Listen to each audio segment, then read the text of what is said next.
context, start us again from, although we had finished the daf yesterday, but start us from the Gemara towards the bottom of Chavter Amud Bet, right after the Mishnah.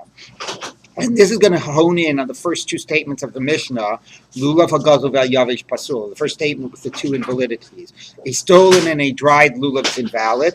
And I've already pointed out a very important principle that the Gemara will sort of state almost in passing, which is that a lot of the invalidities of the lulav and the esrog and the other minim that have to do with their aesthetics and appearance is attributed to the use of the word hadar in the verse, creates hadar, the fruit of a beautiful tree, but that hadar is used to understand that has to be a character of all of the meaning of the lulav, all of the components of the lulav. Rashi on the Mishnah interprets it in a larger context of zekeli vanvehu, beautifying mitzvot, even though normally that is not something that is an absolute requirement and doesn't invalidate a mitzvah. Here he understands presumably that the word hadar is coming to say that here that aspect of having a beautiful mitzvah is central, and without it is invalid. But anyway, it is rooted in the use of the word of the verse of hadar. Let's take a look at the Gemara. Kapasik Vitani, says the Gemara, the Mishnah. Pasik Vitani means like just, sort of states, categorically, without distinction, and states that a stolen or a dried up lulav is invalid, making no distinctions. Regardless of whether you're talking about the first day Yantiv or the second day. Now, the second day Yantiv, it's clear from context and what all the Rishonim say, it does not mean our second day Yantiv of Galus. It means Chol HaMoed. Okay, so whether it's the biblical mitzvah on the first day or the rabbinic mitzvah on Chol HaMoed, because the verse says, "Ulekachtem lachem bayom harishon," take on the first day, and then the end of the verse is, and the end of the verse is, "Usmachtem lifnei Hashem Elokechem shivas yamim," rejoice before God 7 days. So the rabbis understand that 7 days is before God. If you're in the temple, the Beis HaMikdash, you take the lulav all 7 days. But outside of the temple, or some say outside, it's a Yerushalayim, outside Yerushalayim, but we'll say outside of the temple, you only take the lulav by Yom HaRishon. The only reason we take the lulav in the aspect the other days, the days of Chol HaMoed, is because of a Zecher LeMikdash, to commemorate the Beit HaMikdash. So those are rabbinic. So the Gemara is saying the fact that the Mishnah just says invalid without distinction sounds like lo shna b'yom tov rishon, lo shna b'yom tov sheni. Regardless on the first days or the first day or the later days, it's always invalid, whether the biblical mitzvah or the rabbinic mitzvah. B'shlemi yavesh. I understand if it's dried up, why it's invalid throughout. Hadar be'inan v'leka. There's that key word. You need hadar. You need it to be beautiful. And if it doesn't have if it falls below a minimum aesthetic quality, it's invalid. And that logically applies for the whole week. Ela guzzle, but stolen. I get it the first day. Yet you can't have it stolen. It has to be yours. Because it says yours. Lachem, lukachtem lachem. El b'yom tov sheni, am I love? But why not the second days? Why should it have to belong to you? Now, before we get to the answer, again, it's a very just an important point to stop here and say is, why does the Gemara assume that you don't also need lachem all 7 days? Why does it take it for granted that hadar applies all 7 days on Chol HaMoed? Maybe lachem should as well. Now, one answer could just be that it's not based on anything in the verse. It's just based on the fact that we, sort of like on an accepted halacha.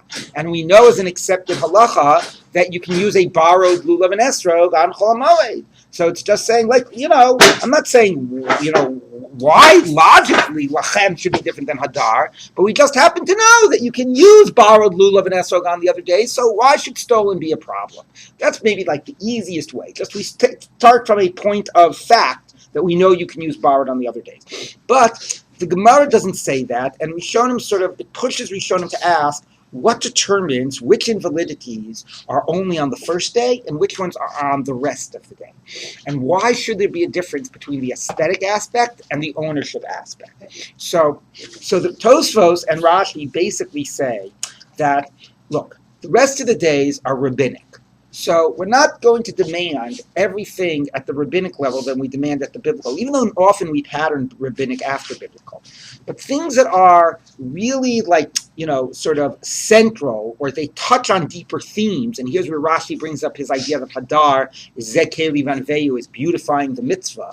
So it touches on a deeper theme. That's the type of a thing that rabbinically we're going to insist on even on the other days. Like that's an important idea, having a beautiful mitzvah. Something that's more like a technical issue, like owning it, whether you own it or it's borrowed, that's not so central. And we're not going to demand that on the other day. So there's like more of a logic to demand that it be beautiful or to demand aesthetic than to demand a question of than to demand the issue of ownership. Another way of saying that is also that Hadar and the beauty and the quality sort of describe something about the very nature of the object that you're taking. It's like a different mitzvah if you're taking a different type of an esrog that could be all shriveled up, right? It's different physically what you're doing. Whether you own it or not is something that is not visible and is not somehow part of the physical reality of what you are doing. So again, another way of explaining that the issue of ownership is more tangential, and therefore it's assumed to be not going to be required on Chol HaMoed. So that's like the basic approach that Rashi does. There's a lot of other discussion about this. First of all, some try to link it to the very phrasing of the verse. Ulkachtem lachem bayom harishon creates Hadar. The word lachem precedes Yom Harishon. So lachem is only limited to the first day. Hadar comes after the word Yom Rishon and is for all days, which is very nice, except we're talking here about the rabbinic mitzvah, so how it would be linked on the framing of the verse is not so clear. So the last thing I'll say about it at this point is that there's a major debate of the Rishonim about whether the invalidities apply on Chol HaMoed, because there was a reality that in Europe or whatever, like in the time of the Rishonim, it was very hard to get a kosher lulav and esrog, and maybe you could have one kosher lulav and esrog in the whole town. So how do you deal with it? So some Rishonim basically say, you're right. All of these problems remain problems on Chol HaMoed, and maybe you're not Yotzei, or maybe they come up with an idea of saying, like, maybe it's like you're doing it sort of like as a Zecher. You'll take it and you'll make a bracha to remember the mitzvah, but technically you're not Yotzei. That's like a lot of what was said in Ashkenaz. In Sfarad, what was said is actually, even when things are not satisfy Hadar, even when things are not aesthetic and they are dried up and shriveled, because they would have cases where they would keep a lulav and esrog from like previous years. And the only lulav and esrog they would use is the one they've been using for the last 10 years. It was going to be Yavish. Okay? So a number of Rishonim said, okay, you know what? You're not Yotzei, but you can still take it and make a bracha like as a Zeicher. Okay, that's what they said in Ashkenaz. In Sfarad, a lot what they said was, no, actually, you are Yotzei with that, at least on Chol HaMoed. And that you're Yotzei with the invalid stuff on Chol HaMoed. So what do you do with our Gemara? Our Gemara says Yavish is a problem on the other days. So the Ramban has a brilliant answer. Okay, I don't know if it's Pshat, but he has a brilliant answer. He says that actually when we talk about here the other days of Yantiv, and we talk about Chol HaMoed, we're not talking about the rabbinic mitzvah. We're talking about the biblical mitzvah in the Beis HaMikdash. And that's where we can say, okay, in the Beis HaMikdash, you don't need lachem on the other days, but you need it to be hadar. And maybe exactly because the verse has the word lachem coming before by Yom HaRishon, and hadar becomes the word after Yom HaRishon. That's in terms of the biblical mitzvah. We're talking about doing it in the Beis HaMikdash. Like, that would be so funny to just assume, like, pshat, that's the context. But when we're talking only about the rabbinic mitzvah nowadays, then even if it's dried up, you're still Yotzei. Okay, so quite fascinating. So again, two important things to understand from this line of the Gemara before we proceed. Number one is that why is Hadar required on Chol HaMoed, the aesthetic aspects and not ownership? Probably the simplest explanation is that Hadar that is a much more deeper idea of a beautiful mitzvah. It's also much more central, like about the character of the act. Whereas the issue of ownership is a much more secondary type of an external requirement, a non-physical requirement, and therefore it's something that we're assuming does not apply on the other days, and we know you can use a borrowed lulav and esrog on the other days. And that's the line of distinction between issues about the aesthetics, which remain an issue, and ownership. But to also remember that the Rishonei Sfarad basically said, against the simple sense of this Gemara, they actually said that you can have a dried up lulav on the other days, and that actually was a reality. And the Ramban deals with it by saying that either we rule against this Gemara, Or we say that this Gemara is talking about the biblical mitzvah in the Beit HaMikdash. Okay, but we'll deal with the simple understanding that in Chol HaMoed, it has to have the aesthetic requirements, but it doesn't have to have the ownership issues. And now we get back to the Gemara's question, which is, so who cares if it's stolen or not? Quick question. I'm Yeah. surprised that this situation would come up in Sephardi lands because palm trees and citrus fruit grow very easily in the Mediterranean and Middle East. Well, but some Saudi lands were Spain. So, but Spain Spain is is on the Mediterranean. I Good would, question. I don't know. I would like to suggest methodologically that we define by definition all of the statements of Chachmei Sfarad and Pshat. Okay. And move on. You've now used up your one question for right now. So now the Gemara says like this. So back to a question. So back to the question. Okay. So you don't have to own it, but we understand that it has to be aesthetic, it has to be hadar. So we understand that Yaveish is a problem. But why is stolen a problem on the other days when you can use borrowed? So the Gemara says, Amai lo, Amar Rabbi Yochanan, Mishum Mishum ben Yochai. So it says Rabbi Yochanan in the name of Mishum ben Yochai. Mishum dahave, top line of Lamed Amdalev, mitzvah haba'a be'aveira. Because it's a mitzvah coming through the agency of sin. You're only able to have this because you stole it. And that is invalid. Now, where do you know that the idea of a mitzvah coming through sin is invalid? Shenemar ve'hevesim gazul esabiseach ve'esacholeh. And you shall, if you bring the stolen and the lame, not Pesach, piseach, the lame and the sick animal. The end of the verse is Hayirtza lifnei Hashem. I think is the end of the verse. Will this be desired by God if you bring this type of an animal as a sacrifice? So it includes the issue of lame and the problem of lame and the problem of stolen. Gazul, dubya de piseach, stolen is here compared to a lame. Ma piseach leisle takanta, the same way a lame animal is invalid and has no way that it can ever be fixed, right? Is going to remain invalid. Af gazul leisle takanta, so even a stolen animal or object, here we would say by a lula, but for now we'll say an animal, cannot be fixed. It doesn't matter whether it is before the owner has given up hope, Yeush is when the owner gives up hope, or even after the owner has given up hope, it remains invalid. Okay? I understand why you can't use a stolen animal for a korban before the owner has given up hope. Adam ki yakriv mikema marchman. Look at that, quoting the pasuk right from the beginning of this week's parsha. If a person brings from amongst you a korban, so it has to be mikem, the korban has to come from you, from the person who's bringing it. So it's not your animal. So if you try to sanctify your animal and that you had stolen, you're giving a korban from something that isn't yours.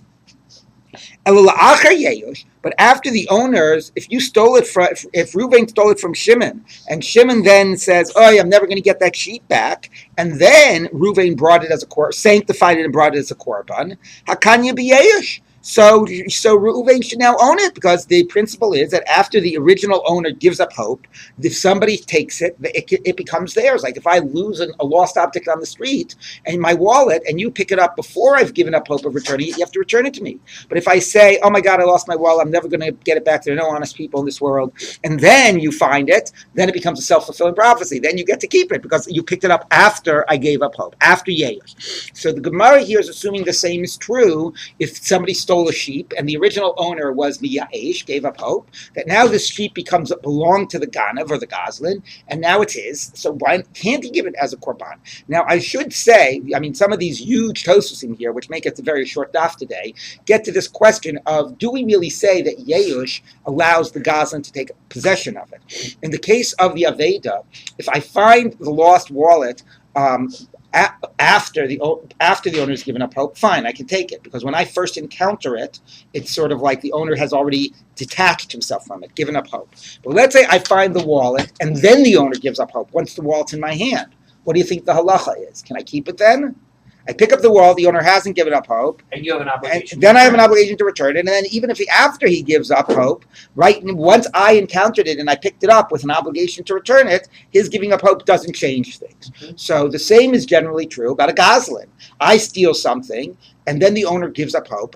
I still don't own it. I still have to return it. I was the one who stole. Maybe if somebody takes it from me, they're like, from their perspective, they're encountering it after Yeush. So if I sell it to someone now, they might own it, because they're now getting it beheter. But when I took it, I have an obligation to return it immediately. His giving up hope doesn't change things, doesn't let me own it. So why does the Gemara assume that after Yeush, the Goslin now owns it? So there are two explanations. One is that there actually is another opinion out there in the Gemara. There actually is an opinion that Yeush Kidi, Yeush all by itself, Kani, transfers ownership. And it doesn't mean that I have to, first there has to be Yeush and then I have to take possession of it. Even if I already stole it and then the owner gives up hope, once he's given up hope now, and once maybe it's different than if you have picked it up to return it. You picked it up to return it, you've brought it back into the owner's sphere. He might not be aware of it,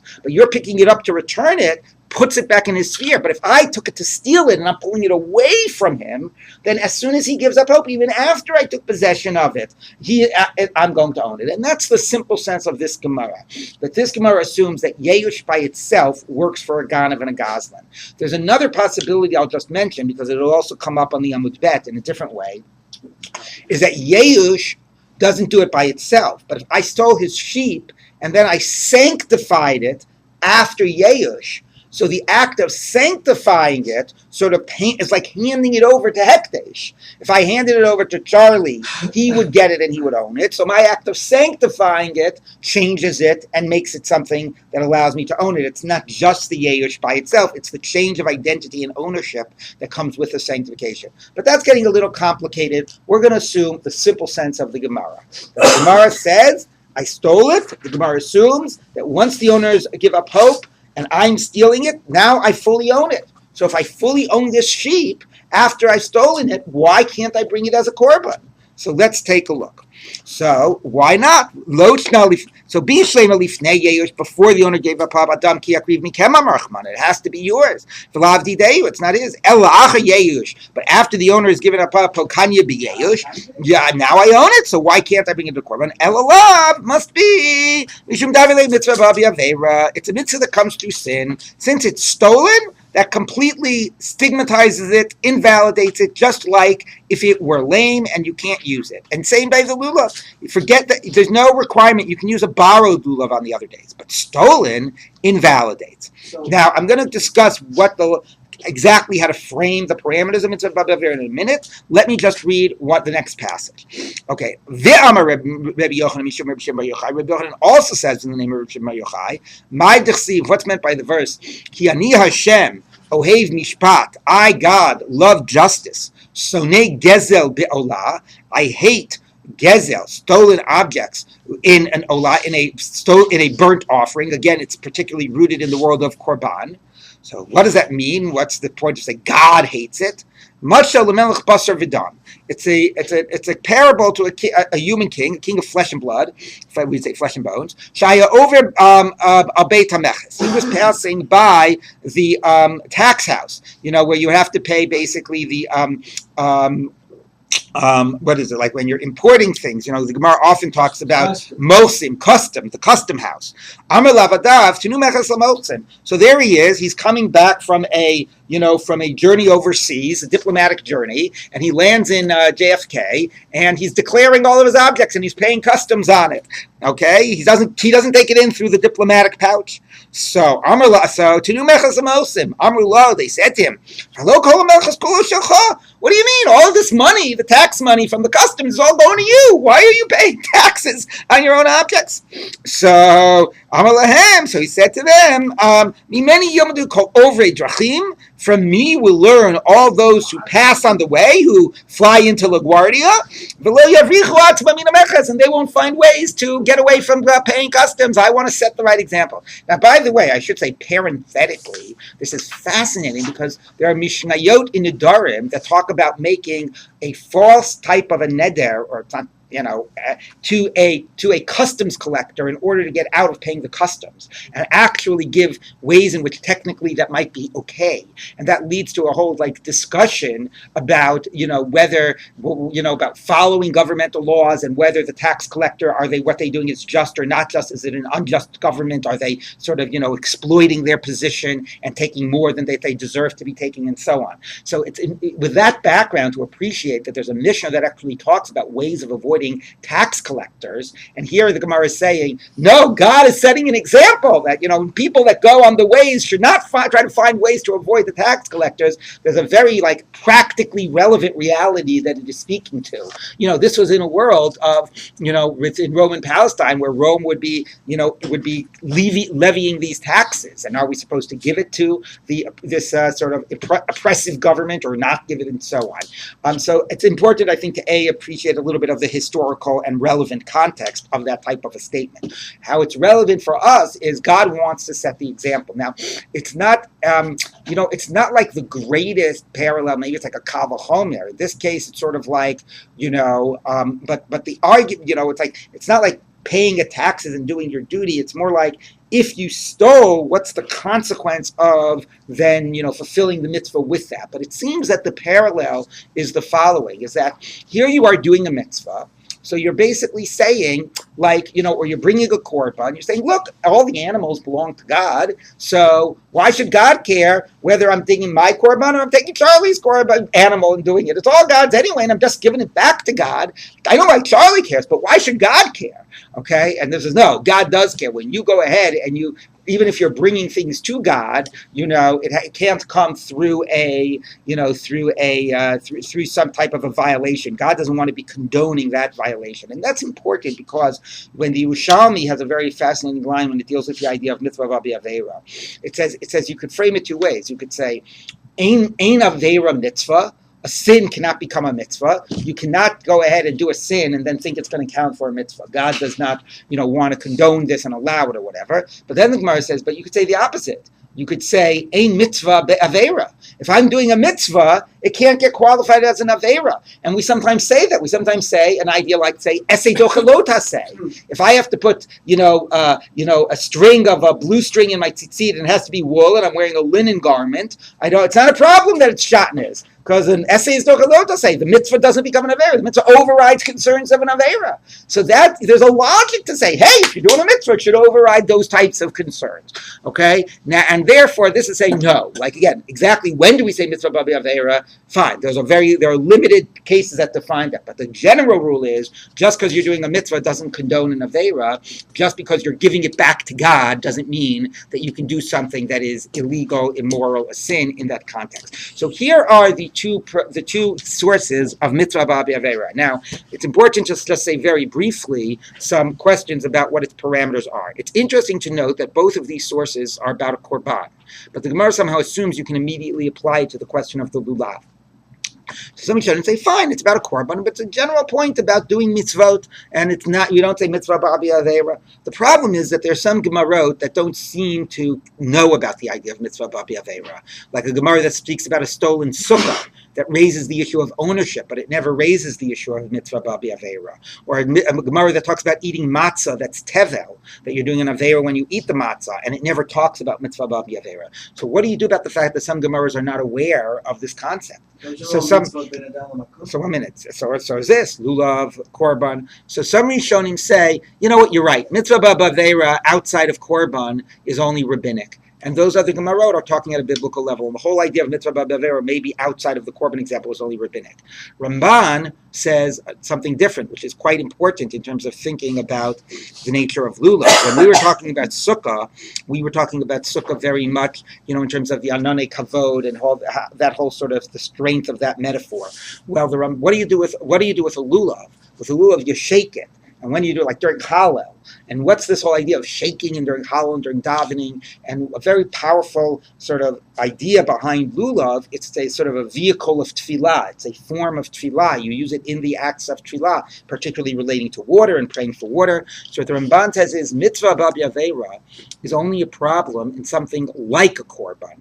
Meaning, and therefore, biblically, it applies to a lulav because you're coming to use it as a way of finding favor with God. Ba'al liratzot. Hayirtzeh says the verse, right? If you bring a piseach, and hagazul, will it be desirous? So if you're coming to sort of, to appeal to God and to connect to God directly, not just to do a mitzvah like eating matzah, sitting in a sukkah. Again, now sukkah's on the other side of the equation. Then maybe it's not so problematic. But where it's deeply problematic is you're trying to basically say, God, answer us. God, I'm trying to connect with you, and you're involving it with an Avera, that actually is where it becomes particularly a problem. So there's an interesting question of going from Korban to other things, and is Mitzvah Babi Avera a global principle or not? One other comment about Mitzvah Babi Avera, I don't want to get into all the discussion of the Rishonim, but I want to say the other very, very fundamental conceptual idea about it is, what does Mitzvah Babi Avera, does it invalidate the act or does it invalidate the object? And here's what I mean by that. The first statement of Rabbi Shimon Bar Yochai is, it's similar to a lame animal. That seems to focus on a stigma on the object, an invalidity on the object. You can't use this object as a mitzvah object. So if I would have a mitzvah hababi aveira that would not be about the object being problematic, I would be doing an aveira when I'm doing a mitzvah, but it's not about the object of the mitzvah, then that might be okay. And I mean, not okay to do it, but that might not invalidate the mitzvah. So for example, the question is, let's say you stole a shofar, are you yotzei or not? And you blow it. So the Rambam, quoting Yerushalmi, says you're yotzei. Why? Because he says you're not doing the mitzvah technically with the shofar, you're doing the mitzvah with the sound, and the sound isn't stolen. Only the shofar is stolen. Sounds like a very creative argument. But the point is that the idea is that it invalidates the object. And therefore, sometimes, if it's not focused on what we define as the exact object of the mitzvah, you would still be yotzei. That's one way of thinking it. It stigmatizes the object that it was stolen. The first three words of the Mishnah. It doesn't say he's not yotzei his chiyuv. He says it the lulav is pasul. Exactly, it's excellent, and exactly the Mishnah says lulav hagazul v'yavik pasul. The lulav's invalid, and the Rambam, when he talks about mitzvah babi aveira, he lists gazul with all these things, and he says if it's invalid for any one of these blemishes, basically is the way the Rambam says. He sort of categorizes it with issues of like blemishes on the object. So that's one way, probably a very straightforward way and very consistent. The other way that talks more about God setting an example does not seem to focus on the object, seems to focus on the action. What are you doing? You're stealing, I can't condone that, and so on. And that would say, no. The problem is when the action of the mitzvah is intertwined with the afera. But the issue still becomes, how do you define intertwined? Right? Because there are cases with, let's say I'm shaking a lulav here and eating a ham sandwich here. That's not a mitzvah babi avera. Right? What does it mean to be connected to and intertwined with? Stealing is a great example. I wouldn't have the lulav if I hadn't stolen it. So that really makes it intertwined with the sin. It's enabled me to be doing the sin.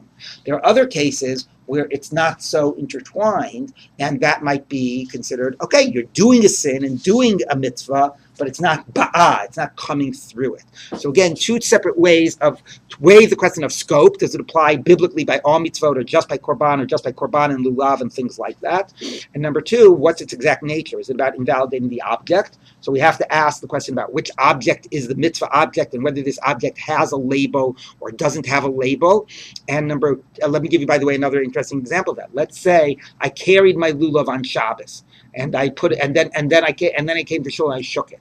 Well, I did an aveira, and in a way, bringing it was part of me, at least shaking it in shul. In some way, it enabled or whatever. But if you carry an object, does it become labeled? Does the object now get stigmatized? Right? A stolen object is labeled with its identity as its problematic nature becomes part of its identity. The fact that I carried a lulav, it's like, that's my problem. That's not the lulav problem. It doesn't change the identity of the lulav. So that's one question. We have to identify the object, and we have to ask, is the thing that was done, does it stigmatize the object or not? Whereas the other approach says, it's not about the object, it's about the act you did is enabling. You're sinning, you're doing a mitzvah through sinning, not through a sinned object, but through sinning. And then the question we have to ask is, what does through mean? How much do they have to be related to somehow invalidate the performance of the mitzvah? Okay, so that's a very quick shir on mitzvah babi avera, and it very nicely links to the two sources in the Gemara.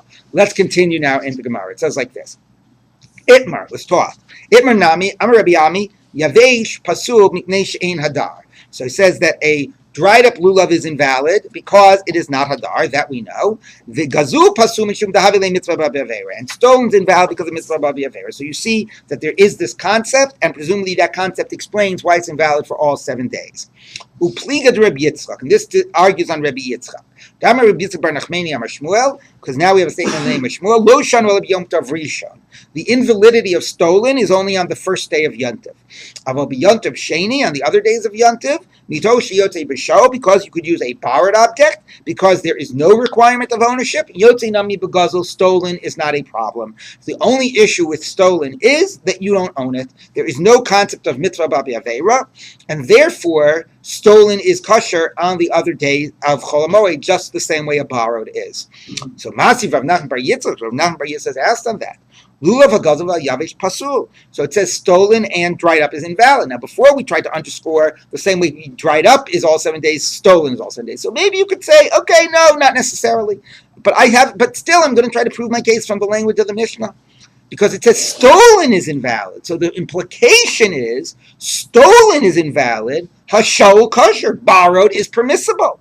So Amos, when would that be that borrowed is permissible? If it's on the first day Yontiv, haksiv lachem, yishal lachem, we know you can't use a borrowed lulav and esrog on the first day. V'alav dideyu, it's not yours. Elolah b'yom tov sheni. It must be we're talking on the second day of Yontiv, meaning on Chol HaMoed. That would be the only case when Shah would be okay. That's why the Mishnah doesn't mention Sha'ul, and it still mentions Gazul. Viktani Gazul Pasul. So you see that Gazul is invalid even when you can use a borrowed lulav. That seems a very strong argument. So Amar Rava, the gears has changed to La'olam b'yom tov rishon. No, we're going to still say our Mishnah is limited to the first day Yontiv. V'lo mibaya kamar. It goes without saying. Meaning, why doesn't it say therefore Shaul is invalid? Yeah, that's more obvious than Gazul. Really? Borrowed is a more obvious invalidity than stolen? Yeah. Lo mibaya Shaul goes without saying that borrowed is invalid. Delav dideyu, because you have no ownership over it. Aval Gazul, when you steal it, maybe I'll say, like we were suggesting before, that with stealing comes, especially you have to understand that gazul means sort of like robbery, meaning that you steal it directly from the owner. It's not burglary. So the owner knows it's stolen. So immediately with robbery comes a yeyush, the owner giving up, and therefore maybe by gazul you really do own it, and that's why I might think it's kosher. Kamash malon, that it's invalid, that it's not kosher. Why not? Maybe because of mitzvah babi avera, maybe it's only the first day, but more likely he's saying because you don't own it after yeyush. Okay, so here's an approach that rejects mitzvah babi avera, certainly rejects it on the other days. On the other days, you can use borrowed, no problem. You could use stolen, no problem. The only issue is the first day. The Mishnah is only talking about the first day. It could have said that borrowed was invalid as well, but it says gazul to tell you even though you stole it, and now you might think you own it, nevertheless you don't own it, or nevertheless maybe there's still some mitzvah, but whatever it is, it's only limited to the first day when borrowed is invalid as well. It's not an issue on the rest of the days. So here seems to be a very deep debate whether we believe in this principle of mitzvah babi avera. Again, you could try to limit the debate and say, no, we all believe in the principle on the first day. We're debating whether you say the principle on Chol HaMoed, okay? But it sounds like there's a deeper debate of whether you actually believe in the principle of mitzvah babi avera, and whether gazul is a problem because of that, or is gazul a problem because you just don't own it. And I should, by the way, add, I'm not overloading all of you with all this information, but if we say that gazul only means on the first day, then it could also be that the word yavesh also means only on the first day. And this gets back to the issue I told you where Chachmei Sfarad basically want to limit all the invalidities to the first day. And now that's what's being done right here. You notice how that's being done right here, is that he is saying the Mishnah is talking about gazul, and gazul is only, and it's only talking, the Mishnah gazul is only talking about the first day. So if the Mishnah is only talking about the first day, that might be true about all of the Mishnah. Okay, and that becomes an important halachic question. There's a Yerushalmi that says that. The Yerushalmi says all of the psulim were only said b'yom harishon, on the first day. And it's worth noting that very much fits into the statement right now about Shmuel that limits the case of gazul to the first day. The Lamabaya Kamar is rejected with the Mashmalan, right? Right. Kamash Mulan, that gazul is invalid. Right. It's invalid. Invalid. You can't make the filling between the Sha'ul and the gazul. Right. So we have two important issues here. One is there principle of mitzvah babi aveira at all? Seems to be being debated. and we had a whole discussion what mitzvah Bab Yavera meant. And number two is whether Guzzle, or relatedly, whether Guzzle is invalid the first day or the other days. And that, though, could mean whether the whole Mishnah is talking about the first day or the other days, whether the other invalidities apply throughout the Chag or just on the first day, an issue I mentioned before. Okay, so now we're going to turn to a very interesting application of these concerns. Amalu Rava, Rav Huna, Lahanu Avantri.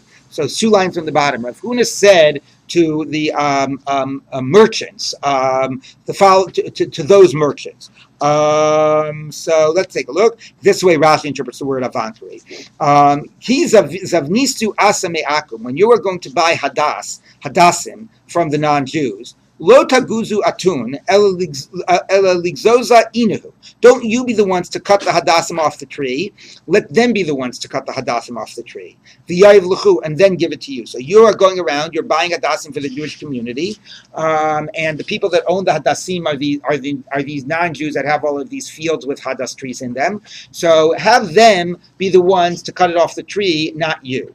Why? My timer. What's the reason?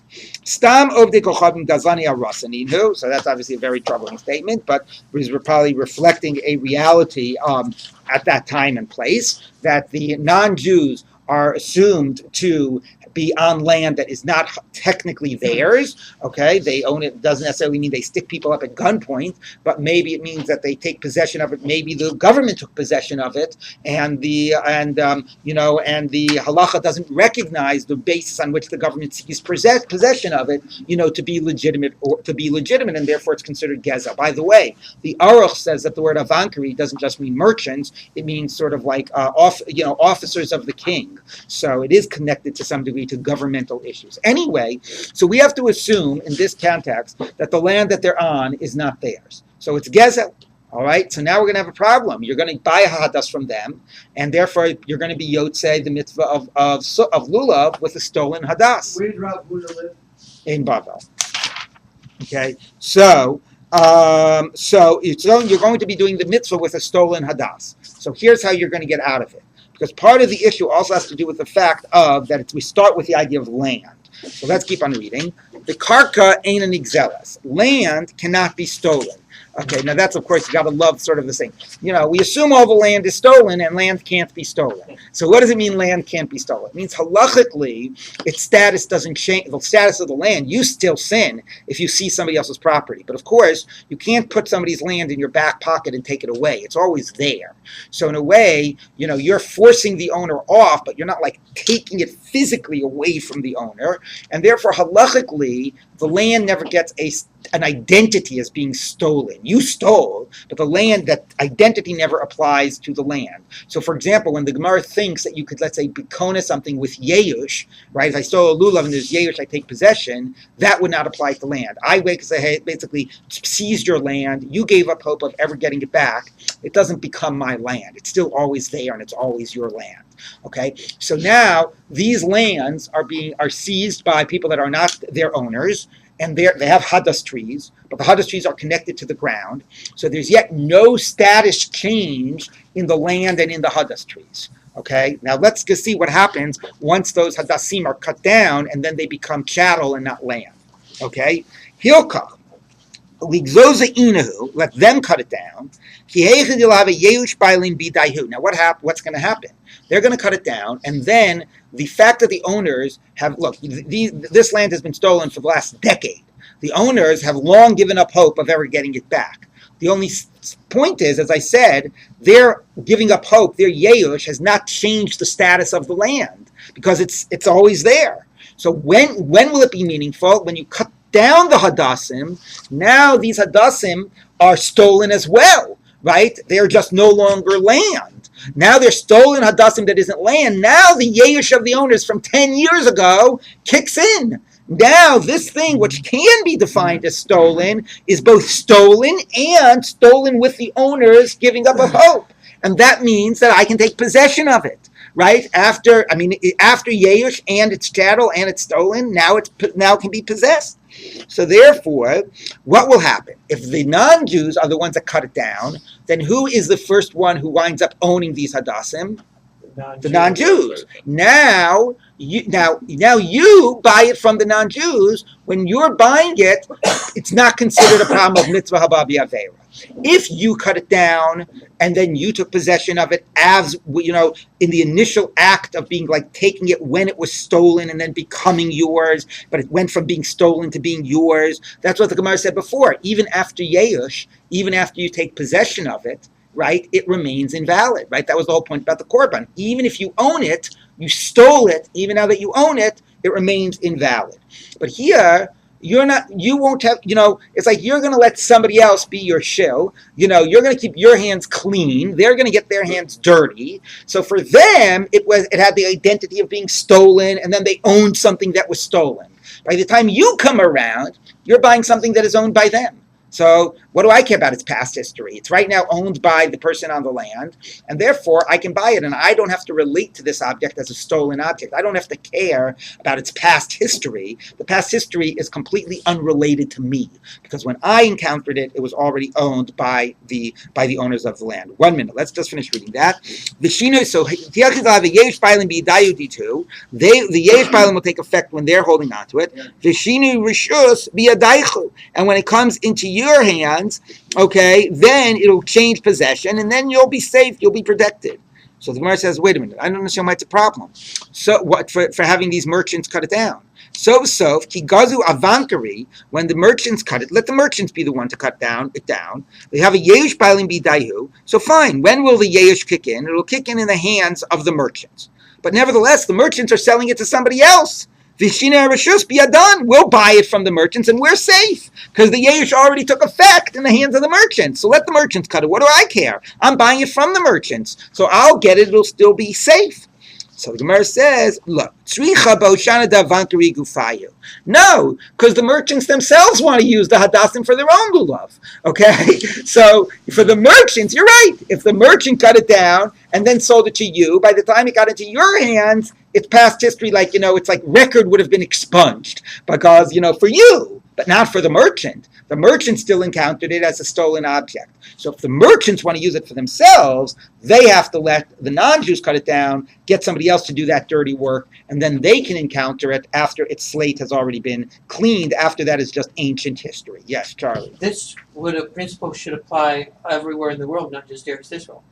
Yeah. It's a stolen land. Yeah. So I cannot have a willow tree or a myrtle bush in my yard because my land was clearly stolen from the Indians. No, so that gets to issues about Dina de Malchusa Dina and the idea that the government, that also there's this particular concept of Kivush Milchama, that lands conquered in war, are, although you could say, was it really a war? It was going back on a treaty and this and that. Mm-hmm. Anyway, but there are things that sort of recognize governmental actions. It is true. Sometimes the Gemara questions whether the governmental actions are legitimate and therefore is it considered gazul or not. But once you introduce the principle of Dina Malchusa Dina, that tends to sort of recognize generally the legitimacy of governmental actions for halachic purposes as well. Okay, so that's how this Gemara. So what's fascinating about this Gemara, besides the idea of karka, is that it recognizes that it's not always mitzvah babi aveira. Its label and identity does not have to be permanent, right? The Gemara before was saying you stole it. Then even after you own it, it remains invalid. But for somebody else, that might be ancient history. Now, I actually simplified it a little bit, because what I actually sort of described the scenario was, right, here's the merchant. I guess here's the hadas tree. I don't know. Anyway, he has the hadas. So this is, Yeush kicks in here. And I said basically, Yeush kicked in when whoever bought it, the merchant or whoever cut it down, Yeush kicked in, and then going on the previous Gemara, now he owns it. Now it's his. And here you come along, here we'll make you with a kippah, okay? Here you come along, and you're buying something from him that he already owns, okay? And therefore you're totally clean. For you it's not guzzle, he already owned it, okay? And that's what the Gemara says, yeah. But the Gemara says, notice the language of the Gemara is Yeush plus Shinui Rishus. And that might suggest, because remember I told you before there's a question whether Yeush itself makes you own it. The normal assumption is Yeush itself doesn't make you own it. If I'm the Gazan and I steal it, even after Yeush, I never own it. But then if I hand it off to you, then you, who are getting it after Yeush, you do own it. That's Yeush plus Shinui Rishus. In that scenario, even after Yeush, he doesn't own it. If there's Yerush, it's still not his. It's still Guzzle. There's Yerush and it's Guzzle. And then he transfers it to him. Then you have Yerush plus Shinui Rishus. And now, at that act of transfer, here's where this guy now owns it. Now that is why am I making that point? Because that's a bigger chiddush in terms of the mitzvah haba b'aveira. That even though he encountered it, it was still Guzzle, right? You see how he encountered it, it was still Guzzle, since at that very act of taking it, it became his in that moment, that makes it okay to use. That is a bigger chiddush than saying, after he owns it, you can buy it from him. Here you can buy it while it's stolen, and in that act of taking it, though, it fully becomes yours. Okay, so that is definitely a chiddush here, and I want to point out, by the way, that you will notice that this Gemara does not mention the words mitzvah haba b'aveira.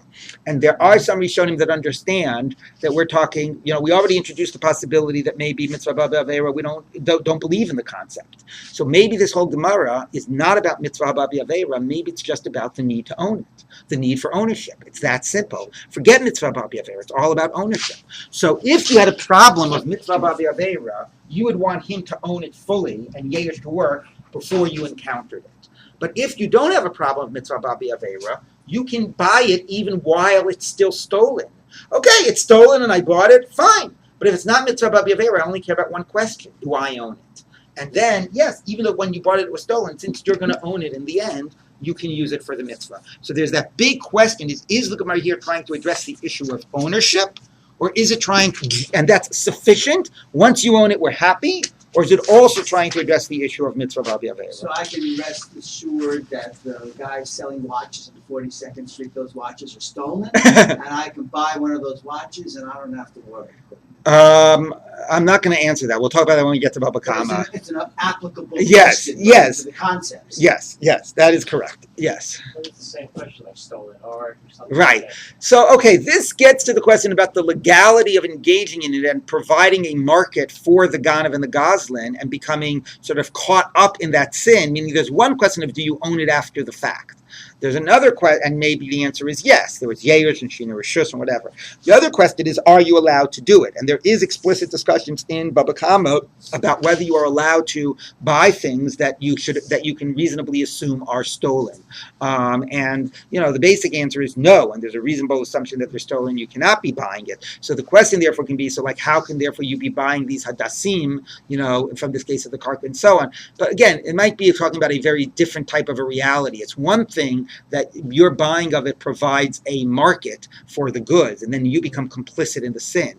It's another thing here. The people are not stealing the land, whatever the story about that is. They're not stealing the land in order so that they can make a fortune selling hadassim on sukkahs. So it's really so. But there are issues definitely with buying stolen goods and providing a market. That's being bracketed here. Okay, but it is important to raise the issue. Okay, so now the Gemara says like this.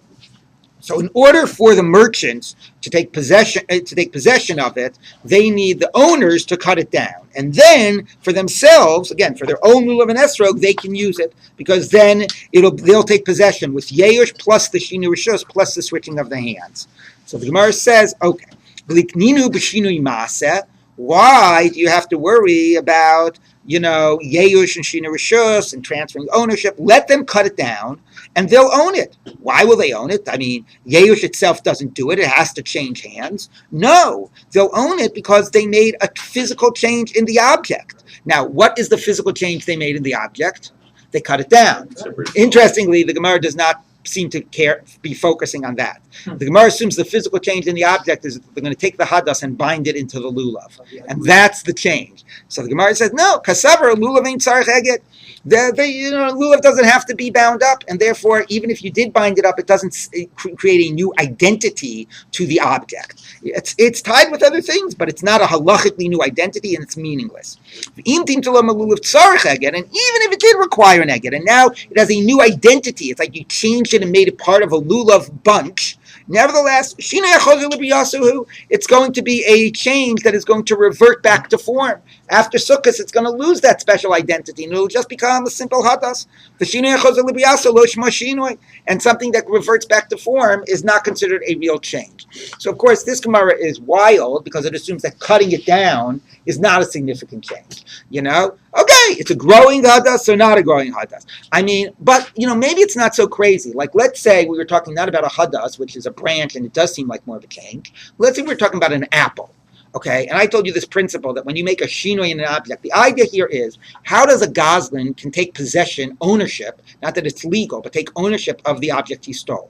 One way is the concept of yeush and shinui rishus. That's about creating a divorcing the object from the owner because he's given up hope, it's out of his control. Now maybe even another party has taken possession of it after the yeush. That creates that distancing, and that's how it works.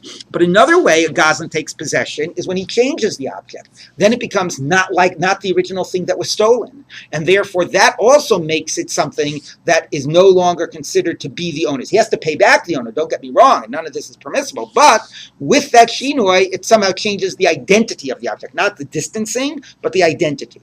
So let's say, we're all saying, well, so I don't understand. Isn't that physical change, cutting it a big physical change? But let's say we're talking about an apple, okay? And let's say I said you plucked an apple off of a tree. You stole somebody's land that had an apple tree and you plucked an apple. Should that be considered to be that you've changed it now and it's a shinui masa and you don't have to return the object? So you say, no, okay, it was growing and now you plucked it, but still the same apple, it's just no longer attached. Now we do feel a little bit differently about a branch, which is like which is like part of the tree and something growing off of the tree that will fall off on its own.